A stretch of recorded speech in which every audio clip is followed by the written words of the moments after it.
Many people have opinions on the current state of Bethesda, and rightfully so. A lot of us grew up playing their games. We feel some sort of connection with them, even idolizing the developers. We are upset because we expect something from them and we get conned time and again. People would not be angry if they didn't care. Stuff like some of the Creation Club practices, the recent Starfield DLC, it really annoys me. Their most recent bugfest, Starfield, feels needlessly big, a project that could have benefited from a handcrafted approach. One person who agrees with this sentiment is Nate Purkepile, a veteran game developer with over 14 years of experience at Bethesda. For Nate, the massive size of Starfield wasn't just about the game. It symbolized a change in the studio itself, a shift that made the process of game development feel less personal and creative. Welcome to Cinematic Gaming. Today we are looking at Axis Unseen, an indie action-adventure title developed by Nate Purkepile. We will look at the developer's journey, the game itself of course, and as the title suggests, how much of it was influenced by Skyrim. A giant game, a giant shift. Nate thrived in the smaller, more agile Bethesda team that worked on Fallout 3 and Skyrim.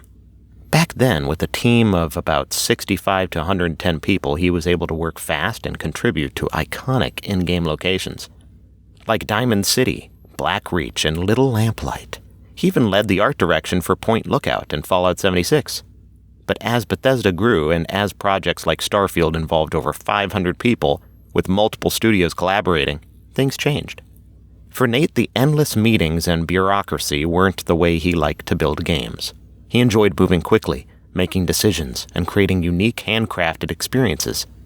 But the larger Bethesda became, the more those opportunities faded. From AAA to indie, the biggest leap of faith. In April 2021, Nate made a bold decision. He left Bethesda, a studio where he had spent nearly a decade and a half to pursue something different, something smaller and more personal. And it wasn't a decision made lightly. What attracted Nate to indie development was the creative freedom it offered. He had always loved indie games, and Unreal Engine 5, with its cutting-edge open-world support, looked like the perfect tool to bring his vision to life. He wanted to build a game that was 100% handcrafted. No procedural generation, just the detailed, immersive worlds he loved to create. Before we dive too deep into the Axis Unseen, let's pause for a moment to talk about something that every Skyrim player knows all too well, the stealth archer. It's really weird. Researchers need to devote their time looking into this. Maybe it could cure disease. Whether you start as a battle mage, a two-handed berserker, or a sword and shield warrior, sooner or later, we will all end up as a stealth archer. It's a running joke in the community, but it's a joke with truth to it. There's something undeniably satisfying about sneaking through a cave, silently picking off enemies from the shadows, watching that slow-motion arrow cam as your shot finds its mark. And here's the thing.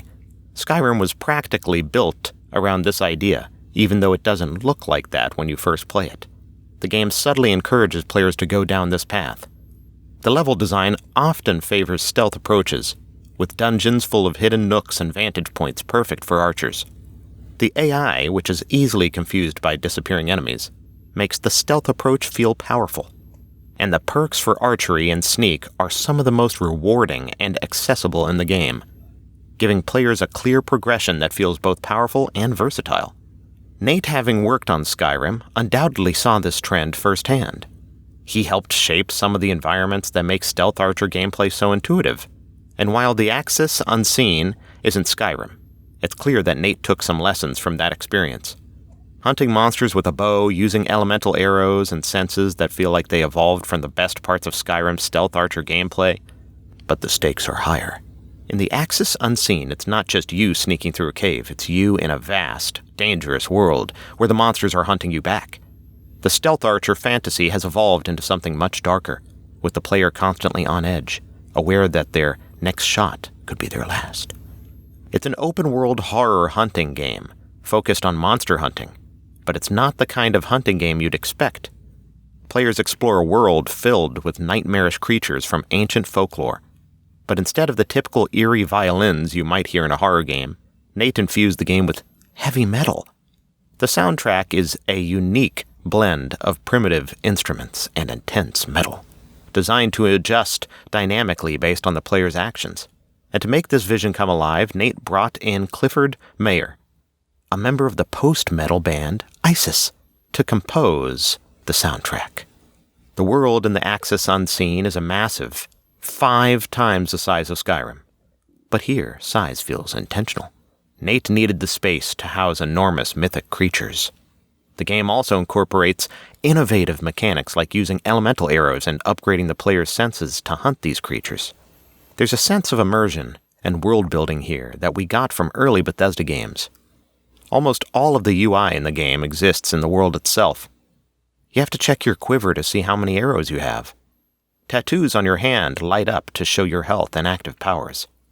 Your bow shows how much energy you have collected from the creatures you have killed and how much sound you are making. You will need to upgrade your senses with the powers of the creatures. As I said, this is an archery game in its core. Skyrim stealth archers, by that I mean all of us Skyrim fans, will absolutely love this one. Your bow and arrow keeps you alive. Of course, you will need to upgrade your bow or even find different arrow types such as fire, wind controlling, or time distorting arrows depending on the situation. There's a cool mechanic that you can experiment with, such as wind arrows making the fire spread faster. Your goal is to find out what happened to the hunters who came before you and what secrets they uncovered by inspecting their journals and drawings. Where did this world come from? How do you stop the creatures from escaping into your world? I love the lack of hand-holding and treating the players like mature people.